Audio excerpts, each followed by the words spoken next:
Assalamu alaikum student. Today our topic of discussion is hypermetropia. Today I will explain some points of hypermetropia. First of all, we will discuss definition of hypermetropia, causes of hypermetropia, nomenclature of hypermetropia, and features of hypermetropia. First of all, we can say hypermetropia is farsightedness. Definition is, here we can see the distant objects clearly, but the objects closer to us will be blurry. In this case, the rays of light will focus behind the retina. This is the definition of hypermetropia. Now we are going to discuss the causes of retina. In these causes, you can understand why the rays focus behind the retina. What is the reason of focusing the rays behind the retina? First of all, in this case, the axial length of eyeball decreases. That's why if this is the normal axial length of eyeball, but in hypermetropic cases the eyeball decreases and comes here. Therefore light rays will not focus at retina, but light rays focus behind the retina.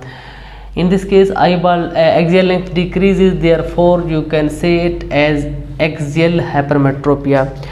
Number 2, because of any reason the curvature of cornea or curvature of lens decreases. Here this is cornea. Because of any reason curvature decreases. If curvature decreases, then refractive power also decreases. So because of decreasing of curvature, the light rays also focus behind the retina. So this is also called as curvatural hypermetropia. Third one is, if the index of lens material or index of corneal material decreases. So when index is decreases, then also light rays focus behind the retina. This is called as index myopia. Fourth one is, if the lens located from normal position to the back, we can say if lens is not located at its normal position, it may be totally dislocated and falls into the vitreous, or it may be subluxated. Then this is called as positional hypermetropia. If we totally remove the lens from the eye, when we remove the crystalline lens from the eye, then this is called as, you can say, if we have removed the lens crystalline from the eye, now there is only the refractive power of cornea, there is no refractive power of a lens in the eye. It means refractive power of the eye decreases. When refractive power of eye decreases, then rays focus behind the retina. So this is called as aphakia.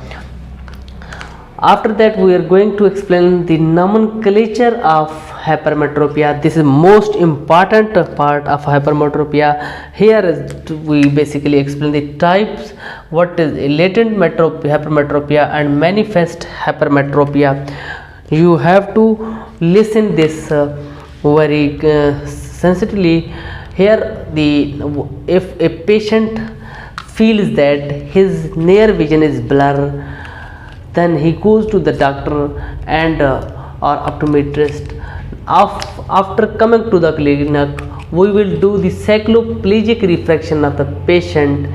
After the cycloplegia, ciliary body will totally relax, accommodation will be totally relaxed. When here this is our lens, you can say in this position ciliary body is stretching the lens, and other one is, this is also our lens. In this position, ciliary body relaxed our lens. When ciliary body stretches, contract, then lens elongate. When ciliary body relaxes, then lens become fatty. So after doing cycloplegic, the effect of ciliary body becomes zero. Ciliary body comes to its normal position, normal tonicity. When normal tonicity of ciliary body, then the patient, if patient see after cycloplegia, now I can see clearly, and then this will be latent secant, and this will never be more than one diopter sphere, one diopter. Now we are going to other type of hypermetropia, manifest hypermetropia, but it has again two types, facultative and absolute hypermetropia. Now here there is a role of ciliary body.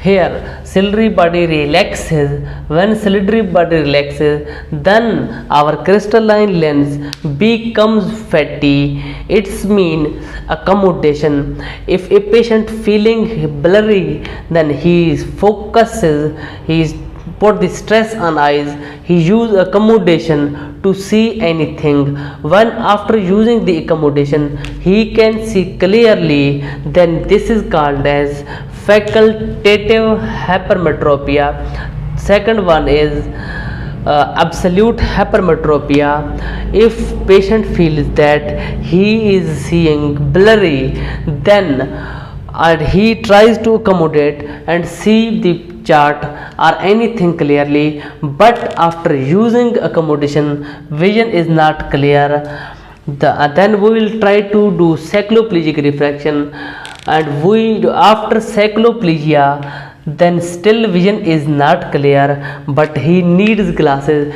and we provide the glasses and convex glasses to the patient, and after using the glasses patient see clearly, then this is called as absolute hypermetropia. In this case we can provide glasses, spectacles, or also we can provide contact lenses to the patient. Now we are going to features of hypermetropia. Here there are 3 to 4 features of hypermetropia. First of all, patient feels eye strain. Eye strain, here patient feels stress on the eyes. This can also called as asthenopia. Always remember this term. This terms you can see this term at so many places. What are these? What is asthenopia? Patient feels eye strain, eye pain, stress on the eyes, and other feature is defective vision. Patient see blurry. Third feature is headache. Patient feels headache. Now most of the patient ignore their defective vision. Most of the patient will not go to doctor because of their defective vision, but when they feel so much headache, then they go to doctor for eye checkup. And fourth most important and last feature is convergent squint. Most of the child, if vision is weak, then they use or try to use accommodation. When they use accommodation so much, then there is squint develop, then this squint will always be convergent squint. Now we will explain the further hypermetropia in other part of our discussion. For today that's enough. Thank you so much.